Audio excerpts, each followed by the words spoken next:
इसी पर पीएम मोदी के बयान के बाद हलचल तेज। संसद के मानसून सत्र में यूसीसी लाने की तैयारी में सरकार। 2024 के चुनाव से पहले संसद में बिल हो सकता है पेश।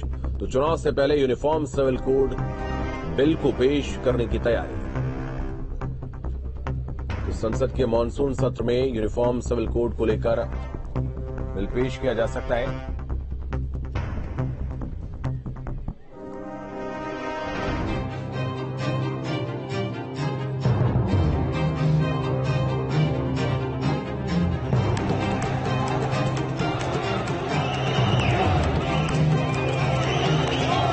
याद रखना है कि भारत के संविधान में भी नागरिकों के समान अधिकार की बात कही गई है।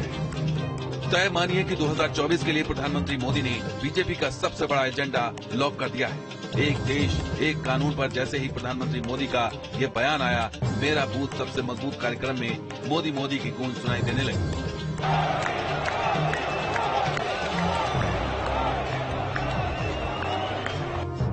बीजेपी कॉन्फिडेंट है कि प्रधानमंत्री मोदी के रूप में ऐसी राजनीतिक इच्छा शक्ति दिल्ली में है जिसने अयोध्या में राम मंदिर निर्माण और जम्मू कश्मीर से 370 की विधायी का सामर्थ्य दिखाया। उसी तरह तीसरी कसम को पूरा करने के लिए पीएम मोदी जान लड़ा देंगे। आजकल हम देख रहे हैं कि यूनिफॉर्म सिविल कोड के नाम पर ऐसे लोगों को भड़काने का काम हो रहा है। आप मुझे बताइए, एक घर में परिवार के एक सदस्य के लिए एक कानून हो, परिवार के दूसरे सदस्य के लिए दूसरा कानून हो, तो क्या वो घर चल पाएगा? क्या कभी भी चल पाएगा क्या? फिर ऐसी दोहरी व्यवस्था से देश कैसे चल पाएगा? पीएम के यूसीसी पर बयान के बाद से सियासी खिचड़ी पकने लगी। एआईएमआईएम प्रमुख असदुद्दीन ओवैसी मैदान में उतर आए। आप यूनिफॉर्मिटी इक्वालिटी को मानते नहीं।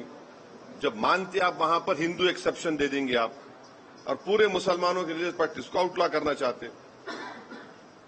उसमें होगा क्या कि कुरान की कई आयतें हैं जिसको आप ओवररूल करेंगे, जो एसेंशियल रिलीजियस प्रैक्टिस है।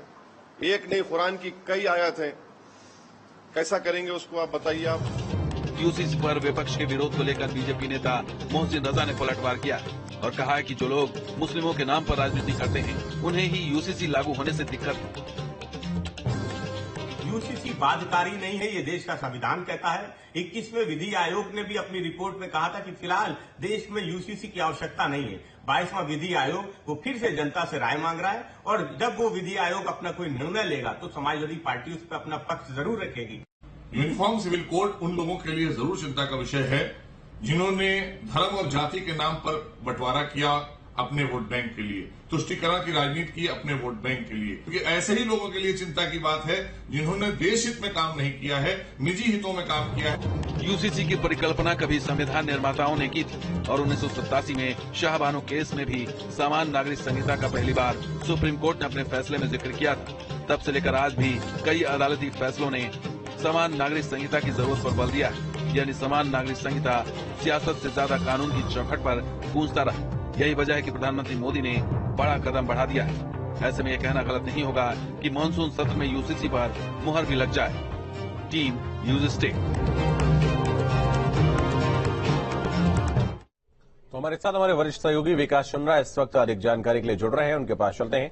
विकास जी, सवाल यह है कि यूनिफॉर्म सिविल कोड को लाने की अब तैयारी जो है वो कहीं ना कहीं नजर आ रही है। प्रधानमंत्री ने इस बात का जिक्र किया है।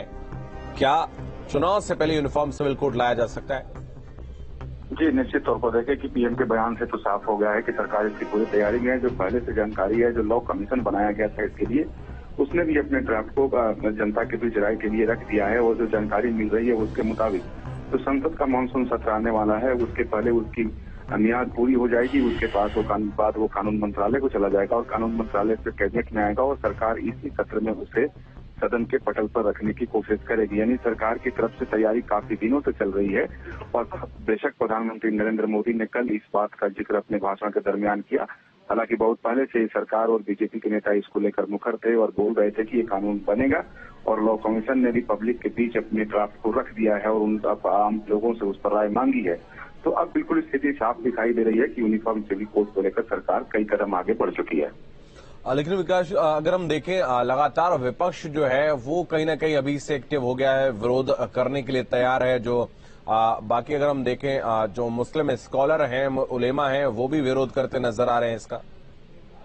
जी निश्चित तौर पर देखिए, इसके लिए रास्ता आसान नहीं है, सहज नहीं है, क्योंकि इस राजनीतिक विरोध होगा। धार्मिक तौर पर जो खासतौर से मुस्लिम समाज के जो उलेमा हैं, धर्मगुरु हों, वो इसका विरोध करेंगे, क्योंकि उनकी तरफ से कहा जाता है कि उनके धार्मिक प्रावधानों का उल्लंघन इस यूसीसी में होगा। और राजनीतिक तौर पर चूंकि वोट बैंक की राजनीति है और वोट पॉलिटिक्स की वजह से तमाम दूसरी पार्टियां भी इसका विरोध करेंगी। लेकिन चलिए, संपर्क टूट गया उनसे। और आपको बता दें, मोदी के बड़े ऐलान जो हैं, क्या इनको अब समझते नजर आएंगे मुसलमान, क्योंकि इस बात का जिक्र जो है उन्होंने कल अपने उद्बोधन के दौरान भी किया था। हमारे सहयोगी अविनाश भी हमारे साथ इस वक्त जुड़ गए हैं।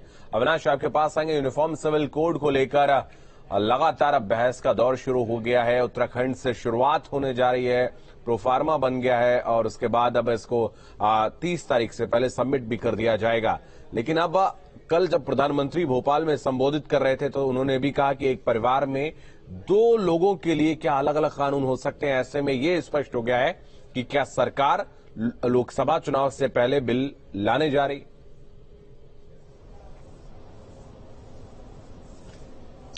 बिल्कुल, देखिए, यूसीसी को लेकर चर्चा तो बहुत पहले से चल रही थी, लेकिन कल जिस तरीके से यूसीसी पर पीएम मोदी का बयान आया, उसके बाद ये कहा जा सकता है कि यूसीसी को लेकर केंद्र सरकार अब बहुत ज्यादा गंभीर है। और इसमें कोई बड़ी बात नहीं होगी जब लोकसभा चुनाव से पहले इस कानून को सरकार अमली जामा पहनाने की कोशिश करे या फिर उसे धरातल पर उतारने की कोशिश करे। क्योंकि देखिए, इससे पहले चूंकि लॉ कमीशन की तरफ से भी यूसीसी को लेकर तमाम जो सुझाव थे वो मांगे गए थे और लॉ कमीशन का जो ड्राफ्ट था वो भी चूंकि तैयार हो चुका है, तो माना जा रहा है कि सरकार इस पर अब अपना कदम बढ़ाने जा रही है और बहुत जल्द यूसीसी को लेकर पार्लियामेंट या फिर जो दूसरी कानूनी की जो प्रक्रियाएं होती हैं वो देखने को मिलेगी। लेकिन देखिए, अगर हम यूसीसी की बात करें तो जिस तरीके से विरोध देखने को मिल रहा है यूसीसी पर, उसको देखते हुए ये कहा जा सकता है कि ये रास्ता सरकार के लिए उतना आसान भी नहीं होगा, क्योंकि जो अधिकतर विपक्षी पार्टियां हैं या फिर कहें कि जो मुख्य विपक्षी पार्टियां हैं वे यूसीसी का विरोध कर रही हैं। वहीं अगर हम मुस्लिम धर्मगुरुओं की बात करें तो वे भी इसकी खिलाफत कर रहे हैं और उनका कहना है कि कहीं से भी यूसीसी